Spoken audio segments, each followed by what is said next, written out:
Hi, Chiara. Thank you very much for being with us today. We have Hi. some questions for you. Okay, perfect. So you have been an AVI project partner at EGTC GO in Gorizia in 2019, and since 2020 you have been working for EGTC Euregio Senza Confini, still being part of AVI as an AVI mentor. Do you think that your AVI experience had an impact on your career? Well, certainly my IB experience had a great impact on my career because, as you mentioned, I work as an IB at EGTC GO back in 2019, having done a master thesis on cross-border cooperation and the role of EGTC in border areas. So for me, it was a really great opportunity to get in touch with cross-border cooperation project in an EGTC that comes into direct contact with the territory in a very circumscribed area, like the one of Gorizia, Nova Gorizia, and Schönpeter Vertoiba. And so the results of the project and initiative that were undertaken were immediately visible to everybody. And so that was very useful for me and for my experience. And after my IB, I started working for another EGTC, the EGTC Euregio Senza Confini, located in Trieste, that is composed of three regions, Friuli Venezia Giulia region, Veneto region, and Carinthia, that instead works at, let's say, a higher level, because it has regions and not municipalities in it, but which is equally interesting as far as cross-border projects and initiatives. So from that moment on, I kind of switched side and I became an IB mentor. So far in EGTC Euregio, we had two IBs, and they both became involved in European cooperation project and cross-border cooperation as well. So I consider it a huge success, both as an IB volunteer and both as well as an IB mentor. Thank you very much, Chiara. That's very nice to hear. Okay, we have one other question for you. So this year at the Interreg annual event in Santiago de Compostela, one of the projects you contributed to, the ShetNet Interreg project, was among the finalists in the SLAM competition, which is a competition held annually to promote the best Interreg projects or programs. The project aims to enhance skills recognition for the young people living in the border regions between Italy and Austria. Why do you think it is important to support skill development? Well, first of all, thank you for mentioning the Interreg SLAM competition, because we are very happy because in that competition we gained the third place with our ShetNet project.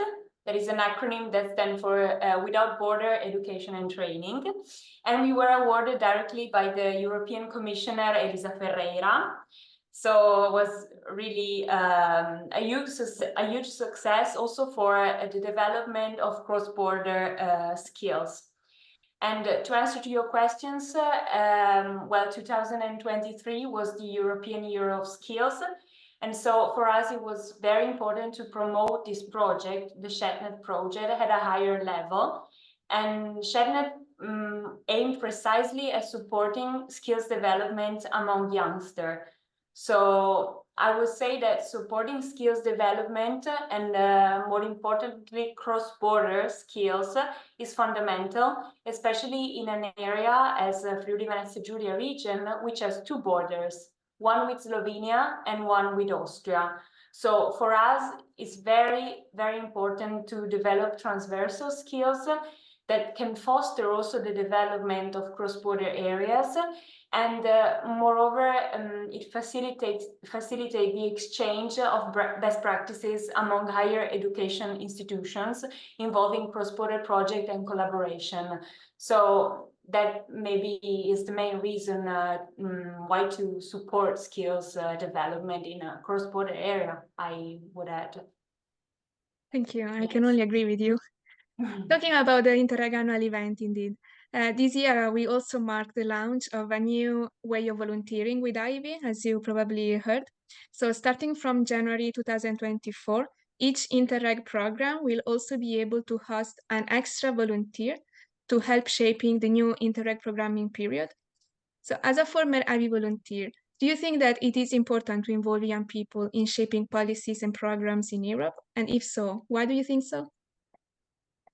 Well, for sure, it's really important to involve young people in shaping policies and programs in Europe. I would say that it's so important in order to make them feel that Europe is close to them, because as a young person also, sometimes European institutions and policies are often seen as distant from young people and citizens.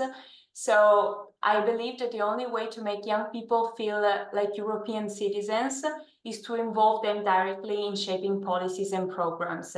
And I think that youth involvement is the key. For me, like working as an IB volunteer, it was really important to understand how projects work, also how Europe support those projects. So it made me understand better those processes. So for me, is the key, the youth involvement. Thank you very much, Chiara. We have just one last question for you. Would you like to share your best memory as an IB volunteer? Yeah, sure. First of all, I would say that the best thing about IB is that you make us feel like a big family. So all the IB volunteer are part of a family. So thanks to all the work that you do also as ABR, is really important to make us feel that way.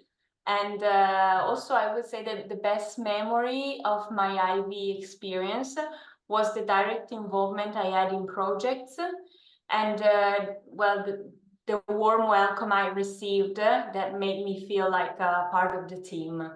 So I never felt left out from the project or the initiative. I was always directly involved in them, and so it was an amazing experience. And really, I recommend to embark on this adventure, let's say like that, because it's really important to leave the European cooperation directly on the territory. Thank you so much, Chiara, for being part of IB. As we said, as volunteer, but also keeping part of IB as a mentor. Thank you very much. Thank you to you.